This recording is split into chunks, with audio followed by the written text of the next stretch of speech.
Assalamualaikum warahmatullahi wabarakatuh. Halo, apa kabar seluruh siswa-siswi SMA Setiabudi Sungalia, khususnya untuk kelas 12 IBB atau Ilmu Bahasa dan Budaya.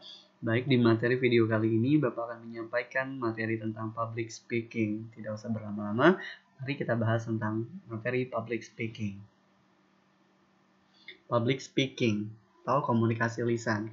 Mari kita bahas apa sih public speaking itu. Public speaking adalah komunikasi lisan berupa pidato, ceramah, presentasi, dan jenis berbicara lainnya di depan umum ataupun halayak umum ataupun orang banyak. Public speaking sering diterjemahkan ke dalam bahasa Indonesia sebagai pembicaraan publik. Namun, sejauh ini belum ditemukan terjemahan public speaking yang pas dalam bahasa Indonesia selain berbicara di depan umum dan identik dengan yang namanya speech atau pidato. Pidato sendiri diartikan dari Kamus Besar Bahasa Indonesia sebagai pengungkapan pikiran dalam bentuk kata-kata yang ditujukan kepada orang banyak. Orasi artinya pidato atau khotbah. Public speaking meliputi pidato, ceramah, briefing, presentasi, menyampaikan informasi dalam konferensi pers, siaran radio dan televisi, mengajar, sambutan, orasi, membawakan acara atau menjadi Master of Ceremony atau MC, dan berbicara di depan orang banyak lainnya. Stand up comedy juga dilakukan para komika termasuk di dalam public speaking. Pelaku atau subjek atau orang yang melakukan public speaking disebut public speaker atau pembicara publik, atau juga orator, penceramah, pemateri, pembicara, pemberi sambutan, pembicara kunci atau keynote speaking, dan juga masih banyak istilah lainnya yang disebutkan sebagai public speaker. Nah, mari kita bahas selanjutnya, yaitu teknik dasar public speaking. Dalam untuk jurusan Ilmu Bahasa dan Budaya, public speaking itu sangat-sangat diperlukan. Karena di era sekarang, percuma kalian pintar jika kalian tidak mampu menyampaikannya dengan baik. Karena public speaking itu diperlukan dimanapun kalian berada. Karena kita harus bisa mengorasikan ataupun menyampaikan apa yang ada di dalam otak kita kepada orang lain. Karena jika kita tidak mampu mengemasnya dalam bahasa yang baik ataupun public speaking kita tidak baik, maka orang tidak akan tertarik untuk mendengarnya, karena kita harus memiliki sense of influencer ataupun bagaimana kita mau menginfluence orang ketika kita sedang berbicara. Itu adalah hal yang sangat penting dan juga jarang dimiliki oleh orang banyak. Nah, teknik dasar public speaking sendiri ada 6 macam. Yang pertama, mari kita bahas tentang mengatasi rasa gugup ataupun grogi.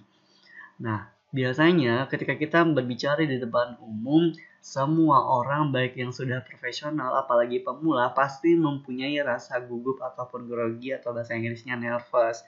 Itu sangat-sangat wajar ya, lumrah dirasakan oleh setiap manusia ketika dia ingin melakukan sesuatu di depan halayak umum meskipun dia sudah terbiasa melakukannya. Nah, bagaimana caranya ketika kita ingin mengatasi rasa gugup atau nervous itu? Biasanya dialami public speaker itu rasa gugup ini yang paling tinggi ketika dia pertama kali melakukannya, entahkah di tempat itu ataupun memang event itu pertama kali dia melakukan hal tersebut. Nah, dalam situasi tersebut biasanya yang ditakutkan adalah kita menjadi ngeblank ataupun gugup yang berlebihan membuat kita lupa apa yang akan kita sampaikan. Itu sangat-sangat fatal sekali ya kesalahan yang akan kita buat. Makanya persiapan atau preparasi harus dilaksanakan ataupun dilakukan sebelum kita menyampaikan apapun yang akan kita sampaikan di halayak umum. Cara mengatasinya adalah pastikan Anda menguasai materi dulu ataupun topik pembicaraannya jika kalian menjadi speaker. Jangan pernah berbicara hal yang tidak Anda kuasai. Sebelum tampil, usahakan untuk menarik nafas dulu, berdoa ya, yang paling jelas, yang paling utama adalah ketika kita sudah menguasai materi dan ketika kita mampu berkonsentrasi dan memusatkan pikiran kita terhadap apa yang ingin kita sampaikan, tidak melenceng kemana-mana, biasanya hal yang akan kita sampaikan akan terarah, tidak akan melenceng kemana-mana dan juga tidak akan membuat presentasi kita gagal.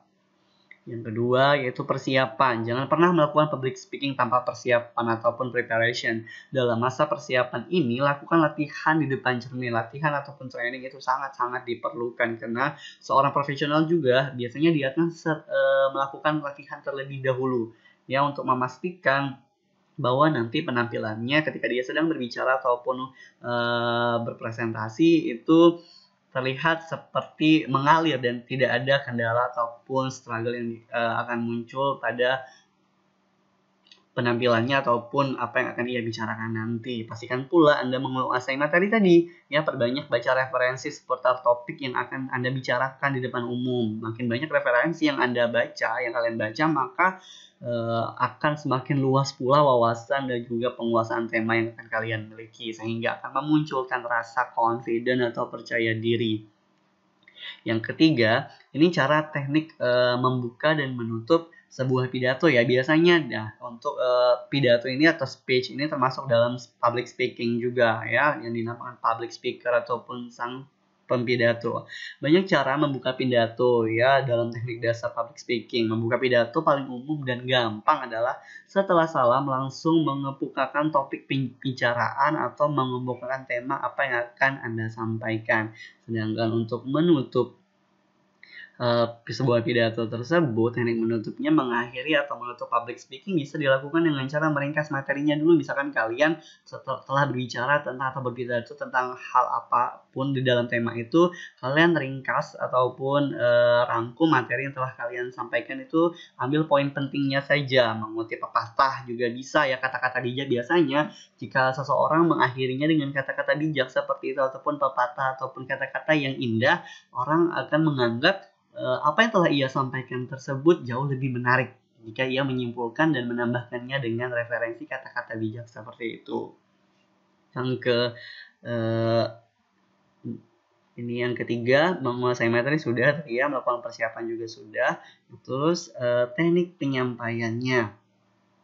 Nah, untuk teknik penyampaiannya sendiri, sebelum kita ke teknik penyampaian, cara menguasai materi itu sebenarnya ada beberapa macam. Salah satunya adalah membaca naskah, menuliskan materi pidato lalu membacakannya dari awal sampai akhir. Yang kedua, menghafalnya ya. Kita bisa menghafalnya juga walaupun misalnya kita punya pegangan nantinya, tapi kita juga harus menghafalkan runut apa yang ingin kita bicarakan. Yang ketiga, menyiapkan outline-nya. Siapkan poin-poin penting atau garis besar ketika kita ngeblank, nantinya kita terarah.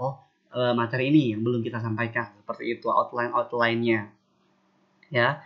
Yang selanjutnya adalah teknik penyampaian. Nah, teknik penyampaian sendiri yaitu jika dalam pidato, yaitu yang paling mudah adalah teknik kronologis. Dalam contoh pembukaan yang telah Bapak sampaikan, pembicaraan dimulai dengan membukakan kasus, misalnya setelah salam, setelah memberikan sapaan, memberikan tema apa yang membacakan tema apapun, menyebutkan tema apa yang ingin kita sampaikan. Selanjutnya itu adalah langsung kemukakan topik utamanya. Jadi tidak perlu bertele-tele seperti itu. Nah, yang terakhir yaitu postur dan gestur tubuh. Ini penting sekali ya.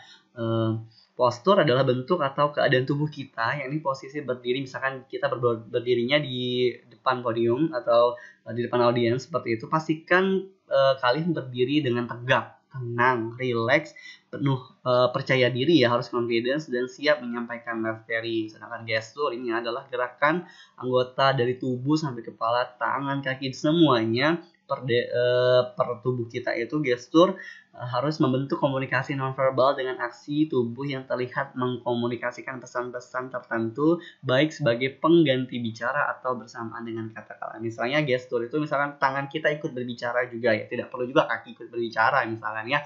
Hal-hal yang tidak perlu diikut sertakan dalam pembacaan ataupun penyampaian kalian, biasanya yang paling menunjang itu adalah tangan. Misalkan kita ingin menunjuk seseorang ataupun kita ingin menggambarkan seseorang itu menggambarkan sesuatu lewat tangan kita, itu gestur yang diperlukan juga.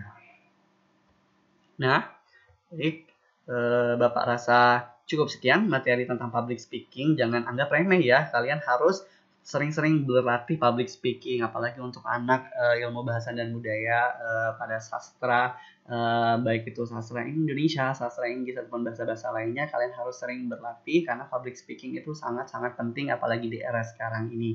Seseorang harus mampu berkomunikasi dengan baik jika dia ingin dikenal banyak orang dan juga ingin orang yang mendengarkannya ataupun sedang berbicara dengannya merasa nyaman ketika berbicara dengan kita. Seperti itu. Jadi, terima kasih atas perhatian kalian semua. Jika ada pertanyaan-pertanyaan ataupun hal-hal yang masih masih kalian merasa kebingungan, silakan kontak Bapak ya, baik di email maupun di WA. Terima kasih atas perhatian kalian semua. Wassalamualaikum warahmatullahi wabarakatuh.